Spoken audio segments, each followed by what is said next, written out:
இந்த வீடியோவுக்கு உங்களை வரவேற்கிறேன். ஏதோ ஒன்றை எதிர்பார்த்து இந்த வீடியோவை கிளிக் செய்திருப்பீர்கள். நீங்கள் எதிர்பார்த்தது கிடையாது என்பதை வீடியோ முழுவதுமாக பார்த்துவிட்டு முடிவு செய்யுங்கள். பாதியில் சென்றுவிட வேண்டாம். நாம் இப்போது தெரிந்து கொள்ளப் போகிற புத்தகத்தின் தலைப்பு நாட்டு மருந்து கடை. இந்த புத்தகத்தின் ஆசிரியர் சித்த மருத்துவர் சிவராமன். இந்த புத்தகத்தின் மூலமாக நாம் தெரிந்து கொள்ளப் போகிற ஒவ்வொரு பொருளும் நம்முடைய சமையலறையில் இருக்கின்றவை, நம் அன்றாடம் பயன்படுத்த வேண்டியவை. இவைகளின் மருத்துவ குணத்தை நாம் அறிந்து கொள்ள வேண்டும். நம் சமையலறையில்தான் நம்முடைய மருத்துவம் இருக்கிறது.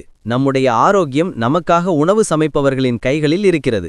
ஒவ்வொரு நாளும் இந்த பொருட்களின் நன்மைகளையும் மருத்துவ குணத்தையும் நாம் அறிந்து கொண்டால் நாம் எந்த விதத்திலும் உடல்நலம் பாதிப்பின்றி ஆரோக்கியமாக வாழ முடியும் என்பதற்காக இந்த புத்தகத்தை ஆடியோ வடிவில் உங்களுக்கு கொண்டு வந்திருக்கிறேன். இந்த பிளேலிஸ்ட் ஒவ்வொருவருடைய மொபைல் போன்களிலும் பதிவிறக்கம் செய்யப்பட்டிருக்க வேண்டிய ஒன்று. பதிவு செய்து வைத்துக் கொள்ளுங்கள். இந்த பிளேலிஸ்ட் வாட்காஸ்ட் உங்களுக்கு எப்போது நீங்கள் எடுத்து பார்த்தாலும் உங்கள் வீட்டில் உள்ளவர்களுக்கும் உங்களுக்கும் இது உதவியாக இருக்கும். உங்கள் ஆரோக்கியத்தை மேம்படுத்த கட்டாயம் இந்த புத்தகம் உதவி செய்யும் என்று நம்புகிறேன். தமிழருடைய வீடுகளில் ஒரு மருத்துவ மரபு இருந்தது. தமிழ் குடும்பங்களில் ஒவ்வொருவருக்கும் வரும் பிரச்சனைகளுக்கான மருந்தை முதலில் சமையலறையில்தான் தேடினார்கள்.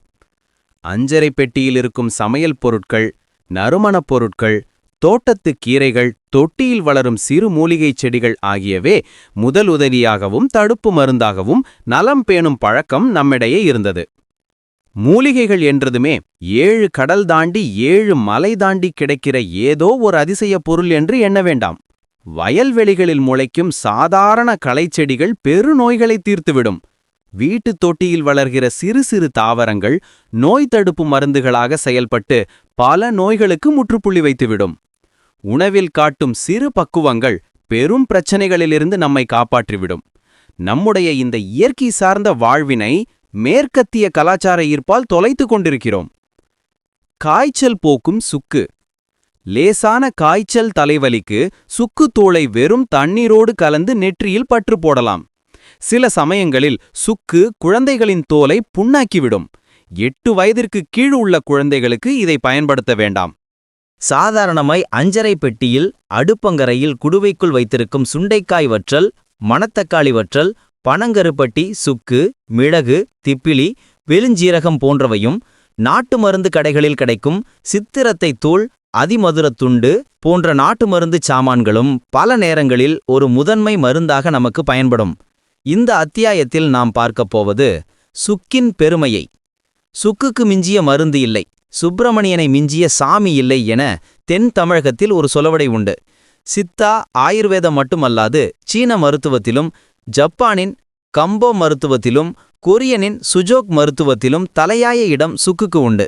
சிவப்பு இந்தியர்களும் தங்கள் மருத்துவத்தில் சுக்கை முதன்மை பொருளாக வைத்திருக்கின்றனர். இஞ்சியாக அலாதி மருத்துவ பயன்களை கொடுப்பதோடு காய்ந்து சுக்காகி மேறு பலன்களையும் கொடுப்பது இதன் தனிச்சிறப்பு. காலை இஞ்சி, மதியம் சுக்கு, மாலை கடுக்காய் அருந்த என சித்த மருத்துவ பாடலே உண்டு. காலை பருதுலக்கியதும் இஞ்சியையும் மதியம் சுக்குத்தூளையும் உணவுக்கு முன் எடுத்துக்கொள்வதன் மூலம் நாள்பட்ட நோய்கள் பல அணுகாமல் காத்து கொள்ள முடியும் என்கிறது இந்த பாடல். பித்தம் போக்கும் சுக்கு. சுக்கு பித்தத்தை சமன்படுத்தும். பித்தத்தை சீராக்காவிட்டால் குடல் புண்கள் ஏற்படும். மலச்சிக்கல் அவதிப்படுத்தும். வயிற்று உப்புசம், தலைவலி ஏற்பட்டு இரத்த கொதிப்பு ஏற்படும். உளவியல் சிக்கலுக்கும் பித்தம் அடித்தளம் இடும் என்பது பலருக்கும் தெரியாது. சுக்குத்தூள் இந்த பிரச்சனைகளை ஆரம்பத்திலேயே வேறறுக்கும் ஒரு பொருள். இஞ்சி ரசாயனம் எப்படி செய்வது என்றால், இஞ்சி 50 கிராம், சீரகம் 50 கிராம் எடுத்துக்கொள்ளவும். இஞ்சியை மேல்தோல் நீக்கி சீவிவிட்டு சிறு துண்டுகளாக்கி ஈரத்தன்மை போக மின்விசிறி காற்றில் உலர்த்தி எடுக்கவும்.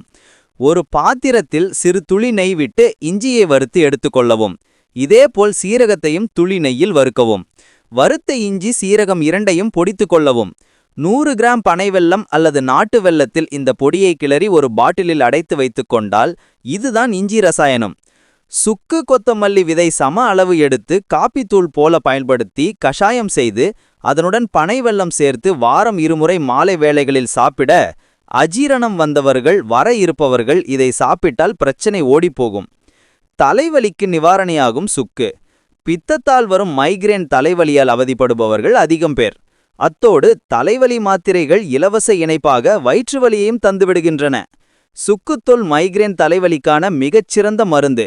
3 சிற்றிகை சுக்குத்தூளை தேனில் குழைத்து காலையும் மாலையும் என 45 நாட்கள் சாப்பிட தலைவலி காணாமல் போய்விடும். இஞ்சியை மேற்தோல் சீவி சிறு துண்டுகளாக்கி தேனில் ஊறப்போட்டு காலையில் அந்த தேனோடு சேர்த்து சாப்பிட தலைவலி சரியாகும். பெண்களுக்கு மாதவிடாய்க்கு முந்தைய நாட்களிலும் மாதவிடாய் துவங்கிய முதல் நாளிலும் பித்த தலைவலி வரும். வீட்டிலேயே செய்ய முடிகிற இஞ்சி ரசாயனம் இதற்கு நல்ல மருந்து. கருவுச்ச காலத்தில் வரும் பித்தவாந்திக்கு மிகச் சிறிய அளவு சுக்குத்தூளை தேனில் குழைத்து சாப்பிட்டால் பலன் கிடைக்கும்.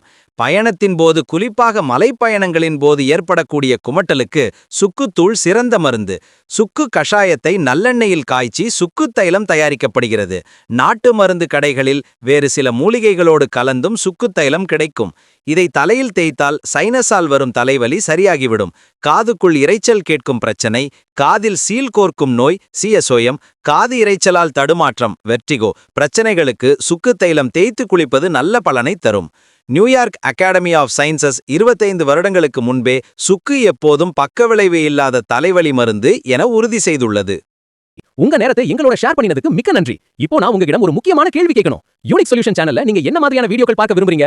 உங்களுக்கு எந்த டாபிக்ஸ்ல இன்ட்ரெஸ்ட் இருக்கு? டெக்னாலஜி பத்தியா, பிசினஸ் ஐடியாஸ் பத்தியா, அல்லது லைஃப் ஸ்டைல் டிப்ஸ் பத்தியா? நீங்க என்ன சொல்றீங்க? கமெண்ட் செக்ஷன்ல உங்க ஒபினியன்ஸை ஷேர் பண்ணுங்க. உங்களுக்கு என்ன மாதிரியான கான்டென்ட் வேணும்னு சொல்லுங்க. நான் உங்க ஒவ்வொரு கமெண்ட்டையும் படிப்பேன். உங்க ஃபீட்பேக் தான் எங்களுக்கு டைரக்ஷன் கொடுக்கும். நீங்க சொல்ற டாபிக்ஸ்ல நாங்க வீடியோ செய்வோம். இந்த வீடியோ உங்களுக்கு பிடிச்சிருந்தா லைக் பட்டனை அழுத்துங்க. அது எங்களுக்கு ரொம்ப மோட்டிவேஷன் கொடுக்கும். ஒரு சிம்பிள் கிளிக் தான், ஆனா அது எங்களுக்கு ஹியூஜ் என்கரேஜ்மெண்ட். இன்னும் சப்ஸ்கிரைப் பண்ணலைனா சப்ஸ்கிரைப் பட்டனை அழுத்தி பெல் ஐகானையும் ஆன் பண்ணுங்க. அப்போதான் நாங்க அப்லோட் பண்ணும் எல்லா வீடியோஸும் உங்களுக்கு நோட்டிஃபிகேஷன் வரும். நீங்க எந்த வீடியோவையும் மிஸ் பண்ண மாட்டீங்க. கடைசியா ஒரு ரிக்வெஸ்ட், இந்த இன்ஃபர்மேஷன் உங்க ஃப்ரெண்ட்ஸ் கிட்ட ஷேர் பண்ணுங்க. நாலேஜ் ஷேர் பண்ணும்போது தான் அது மல்டிப்ளை ஆகும். உங்க சர்க்கிள்ல இருக்கிற எல்லாருக்கும் இந்த கான்டென்ட் யூஸ்ஃபுல்லா இருக்கும். நாங்க இன்னும் நிறைய எக்ஸைட்டிங் கண்டென்ட்டோட வர போறோம். உங்க சப்போர்ட் இருந்தா நாங்க இன்னும் பெட்டர் வீடியோஸ் கொண்டு வர முடியும். டுகெதரா நாம ஒரு அமேசிங் கம்யூனிட்டி பில்ட் பண்ணலாம். அடுத்த வீடியோவில் மீண்டும் சந்திக்கலாம். அது வரைக்கும் சேஃபா இருங்க, ஹாப்பியா இருங்க. யூனிக் சொல்யூஷன் ஃபேமிலியிலே நீங்களும் ஒரு பார்ட். நன்றி நண்பர்களே.